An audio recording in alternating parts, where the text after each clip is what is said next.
Hola, muy buen día. Tengan todos ustedes que nos visitan el día de hoy. Antes de empezar este pequeño recorrido, me presento. Yo soy estudiante de la Universidad de Ingeniería Educativa en la ciudad de Puebla, actualmente cursando la maestría en Ciencias de la Actividad Física y Deporte.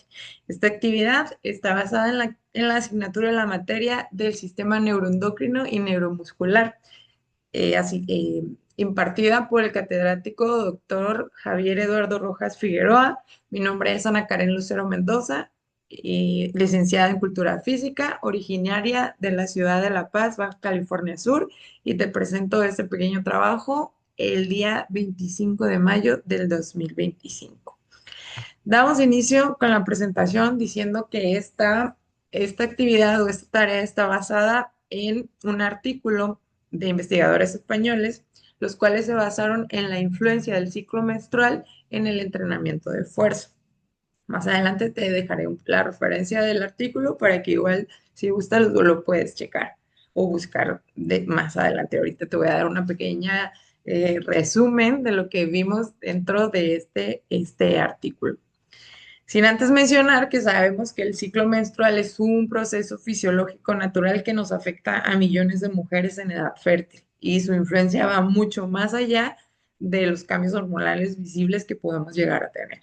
En el contexto de entrenamiento o de ejercicio físico, cada fase del ciclo puede tener un impacto significativo tanto en el rendimiento como en la recuperación, la fuerza o el estado de ánimo.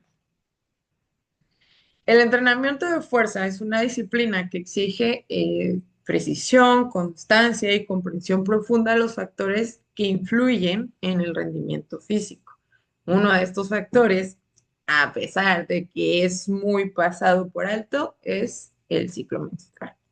A lo largo de este ciclo, sabemos que tenemos los niveles hormonales, principalmente estrógeno y progesterona, los cuales fluctúan de forma significativa, afectando variables clave como la fuerza muscular, la fatiga, recuperación y tolerancia al esfuerzo. Es la referencia que les comentaba del artículo del cual estamos realizando la tarea el día de hoy. ¿Cuáles fueron los objetivos de esta investigación? Evaluar la literatura científica existente sobre la relación entre las fluctuaciones de estas hormonas y la capacidad de producir fuerza, obviamente durante el ciclo menstrual, y tratar de reconocer cuál es la fase más adecuada para poder aplicar mayor carga en el entrenamiento de fuerza. ¿Cuáles fueron los métodos? Bueno, se realizó una búsqueda bibliográfica a través de la base de datos PubMed, que sabemos que esta base es la más grande en cuestiones de artículos médicos que hay en el mundo, ¿sale? Los artículos que se encontraron aquí, la mayoría obviamente eran en inglés, sin embargo también había algunos en español, los cuales fueron utilizados, todos meramente relacionados con fuerza en mujeres eumenorreicas. ¿Qué quiere decir con esto? Mujeres que tienen un periodo regular o normal mes con mes. ¿Sale? Eso es una mujer eumenorreica. Se incluyeron los estudios, obviamente, con mujeres que ya han tenido su ciclo menstrual. Por lo tanto, se excluyeron aquellos que incluían mujeres preadolescentes porque todavía no cuentan con su ciclo menstrual, menopáusicas, pre y posmenopáusicas. Y también aquellas que podían en su momento o durante la investigación poder estar utilizando algún método anticonceptivo, ya que sabemos que pues, todos los métodos incluyen hormonas y esto podía llegar a alterar los resultados de la investigación. En las últimas 3 décadas ha habido un aumento en el número de mujeres que participan tanto en el ejercicio eh, físico, desde la actividad recreativa hasta el deporte elite. Esto se atribuye al crecimiento del desarrollo y la inversión en el deporte profesional femenino. Sabemos que había antes como un monopolio y últimamente las mujeres sacaron el querer participar dentro de todos estos niveles competitivos y han ido creciendo. Tanto así que de los Juegos Olímpicos de Seúl de 1988 a Río de Janeiro 2016, el porcentaje se elevó desde un 26% a un 45%.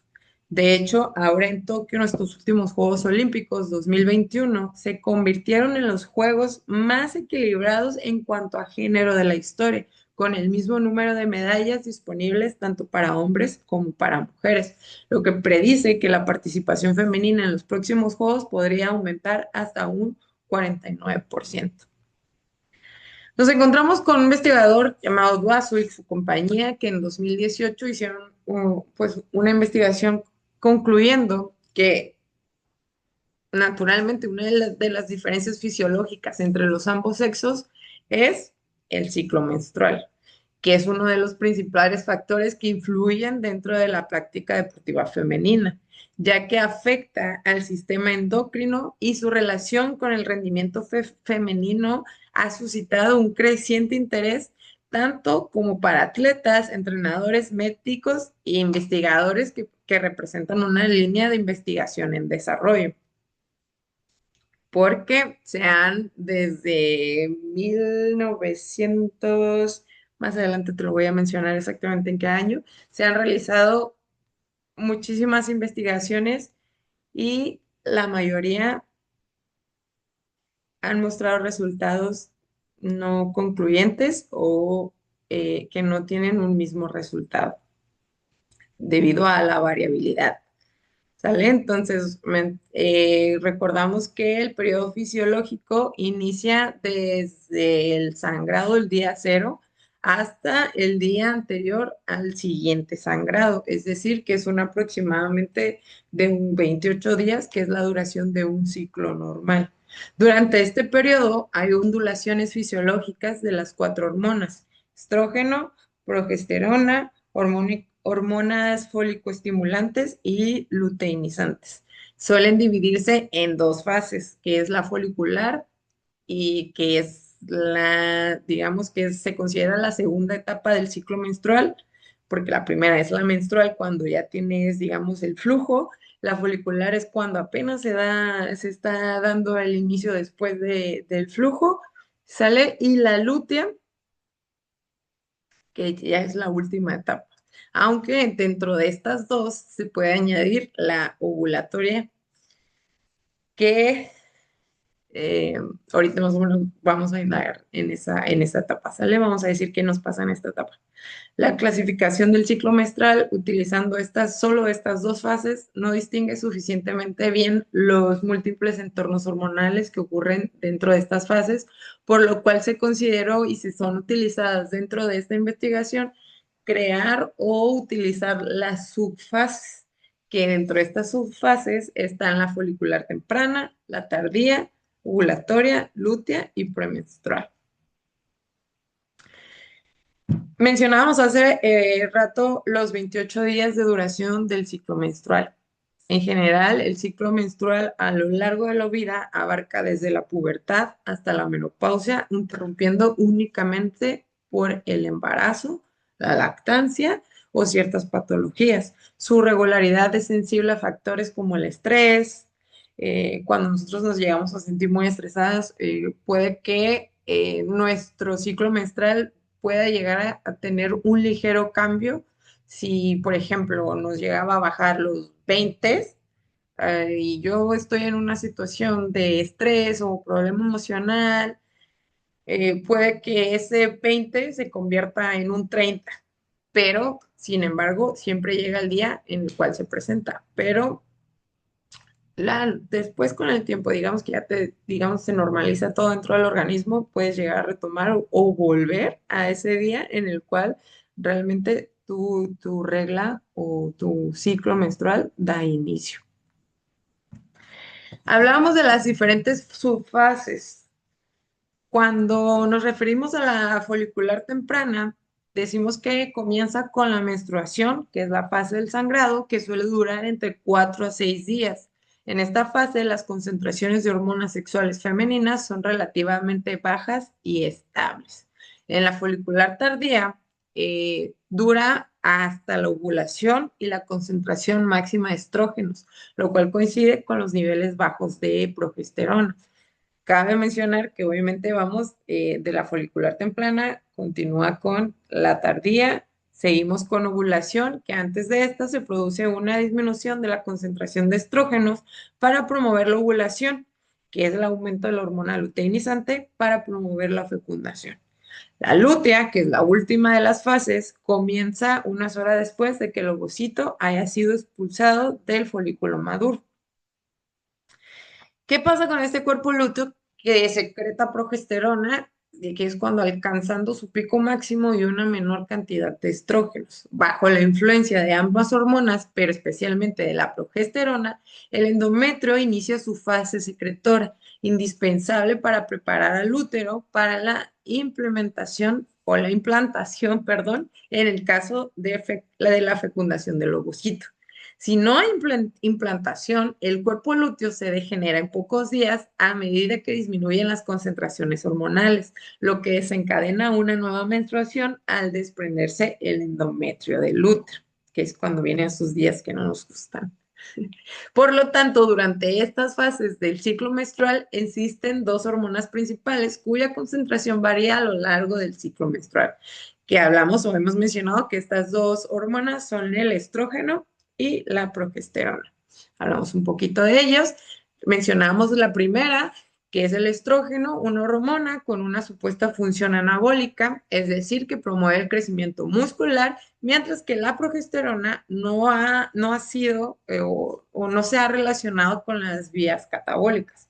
El estrógeno influye en el colágeno tipo 1, tanto en relación con la disminución como en la degradación, el aumento del contenido elástico y la disminución del diámetro y la densidad de las fibras. La progesterona se relaciona con un mayor número de fibroblastos y el sistema de colágeno. Muchas de estas variables podrían estar relacionadas con el rendimiento físico de las atletas en general y con sus niveles de producción de fuerza en particular.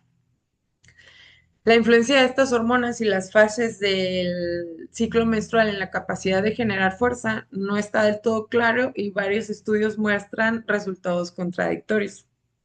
Como bien dicen por ahí, un vago dicho, cada persona es un mundo y a pesar de varias investigaciones y varios sujetos de muestra están dentro de un mismo periodo, una misma fase, aún así llegan a tener resultados diferentes a pesar de estar dentro de una misma fase. Hay un sinfín de características que pueden llegar a provocar estos resultados, pero igual ahorita vamos a mencionarlos un poco. Algunos estudios mostraron mayor fuerza durante la fase folicular que durante la fase lútea, mientras que otros informaron mayor fuerza durante la fase lútea, mientras que la mayoría no encontró ninguna alteración en la fuerza muscular durante el ciclo menstrual. Por lo tanto, es evidente que no se ha llegado a un acuerdo sobre los efectos del ciclo menstrual en el rendimiento físico. Hasta la fecha no existen resultados concluyentes sobre estos efectos y la capacidad de generar fuerza.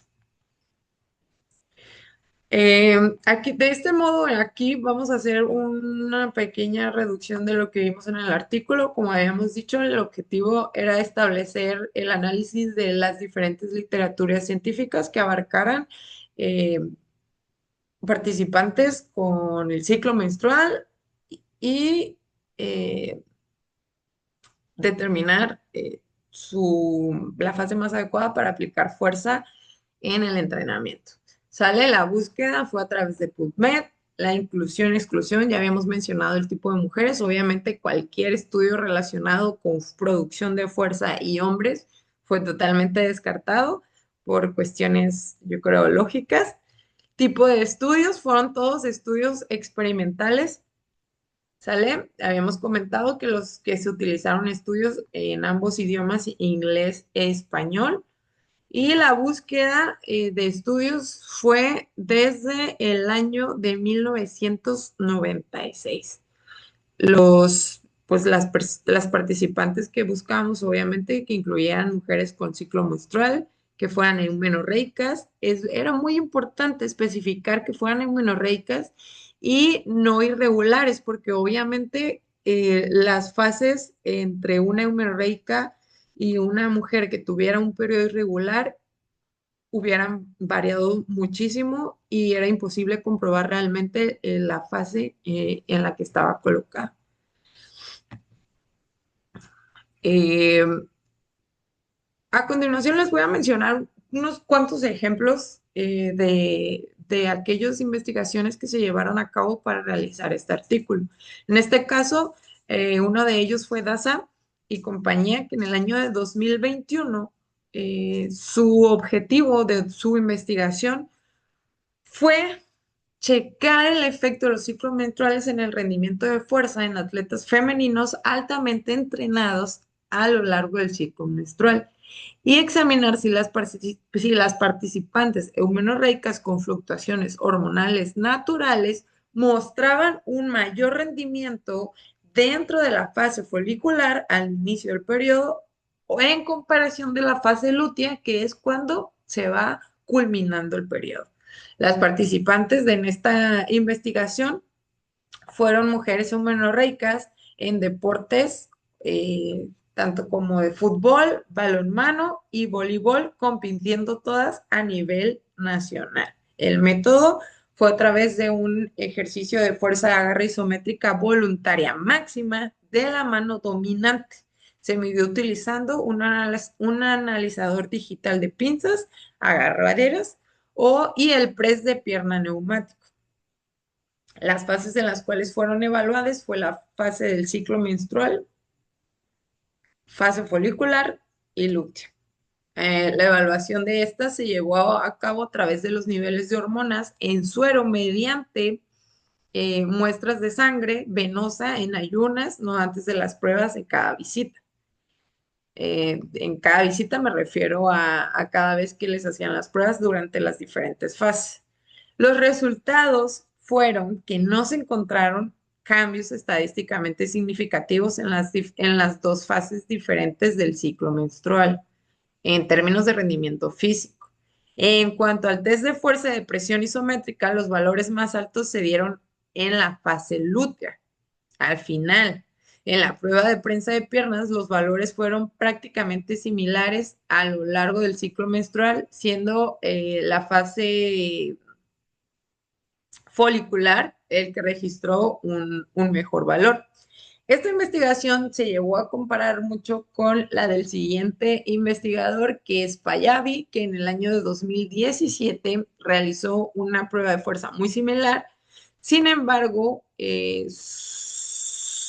las participantes fueron completamente diferentes, ya que estas fueron basadas en estudiantes de monorreicas no entrenadas o mal entrenadas, a comparación de DASA, que eran todas competidoras a nivel nacional.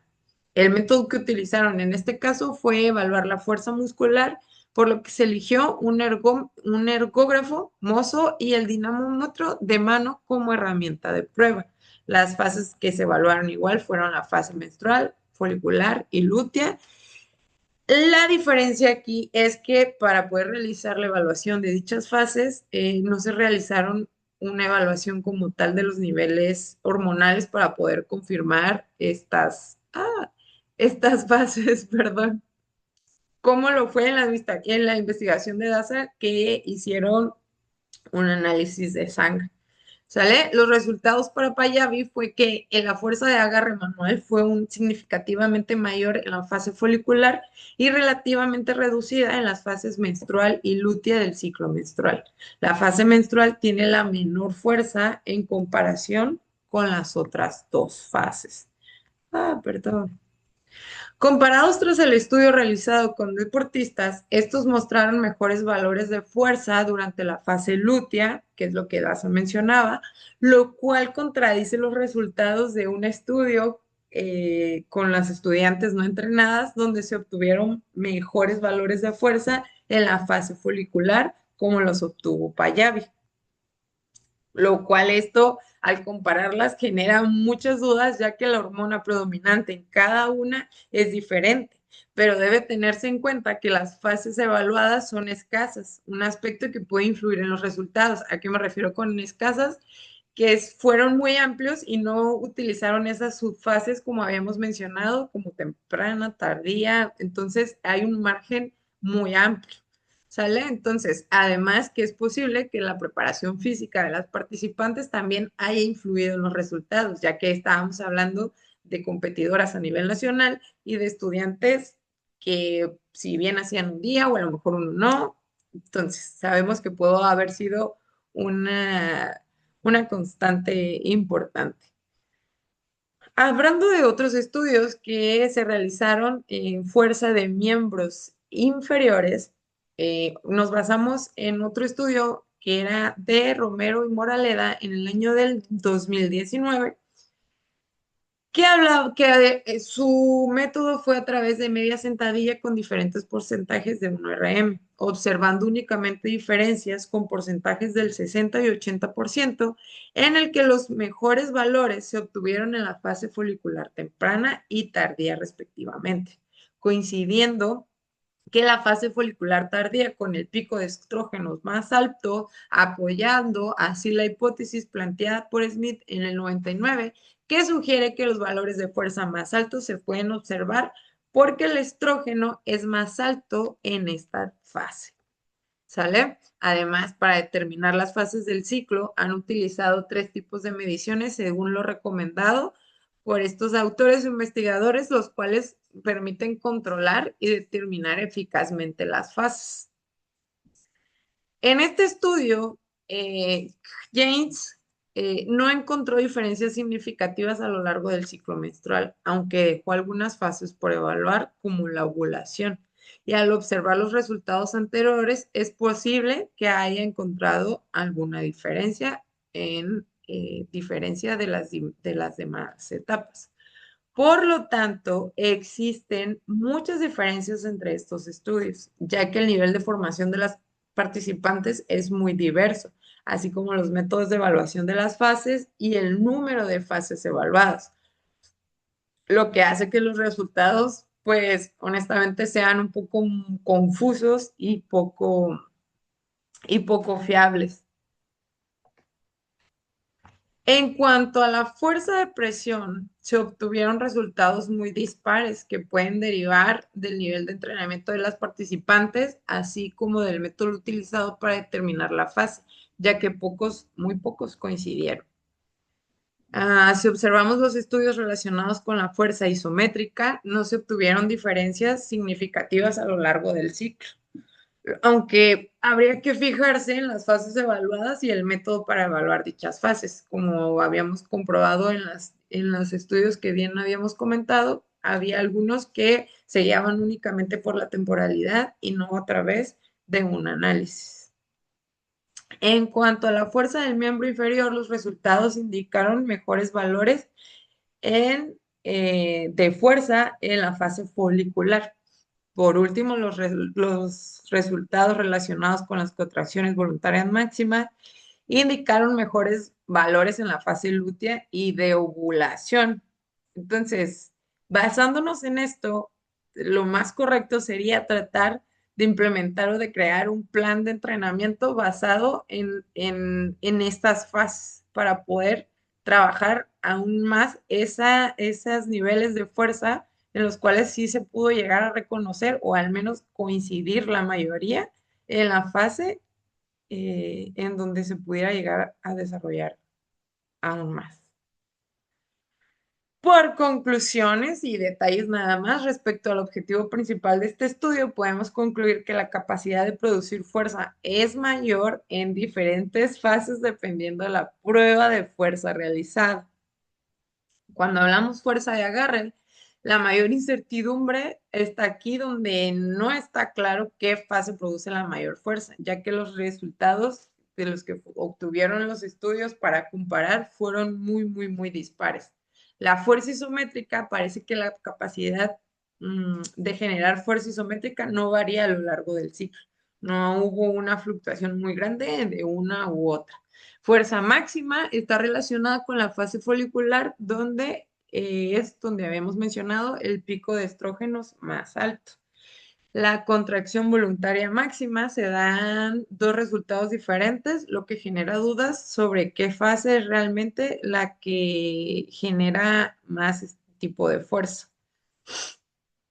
El nivel de entrenamiento de los participantes y el método de determinación de las fases sin duda influyen enormemente en los resultados, aspecto que debería estandarizarse para futuros estudios relacionados con el ciclo menstrual, ya que realmente pues no se ha llegado a una verdadera conclusión del desarrollo. Ahora sí que como dicen por ahí, cada persona es un mundo, y en este caso las mujeres, y podemos todas reaccionar a este ciclo de una manera diferente.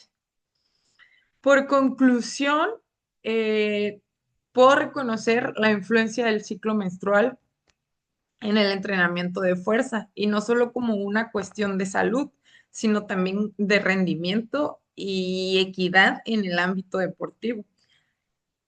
Considerando estas fases, se pudiera llegar a adaptar una planificación para así poder optimizar la fuerza, tal vez hasta reducir riesgos de lesión o inclusive de recuperación. ¿Por qué? Porque lejos de ser una limitación, tenemos que verle ese lado positivo, ese lado bueno, que a lo mejor sabiéndolo convertir en una herramienta de autoconocimiento, podemos convertirlo en algo que podamos bien comprender y nos ayude a potenciar nuestros resultados. ¿Sale? Es fundamental seguir promoviendo la educación y la investigación de este campo para construir rutinas más personalizadas, efectivas y respetuosas con la fisiología femenina. Así de este modo, incorporar esta perspectiva no solo mejoraría el desempeño individual, sino que también impulsaría a un enfoque más inclusivo y científico del entrenamiento. ¿Sale? Entonces, estamos llegando al final de esta presentación. De hecho, te dejo las referencias. Ya había mencionado la fuente del artículo del cual hacemos este trabajo. Me basé también en una página para poder reconocer las temporalidades de cada una de las fases. Y pues por el momento es toda mi participación. He concluido con esta actividad el día de hoy. Espero haber ayudado un poco a tu conocimiento. Gracias por haberme escuchado y muchas gracias. Buen día para todos.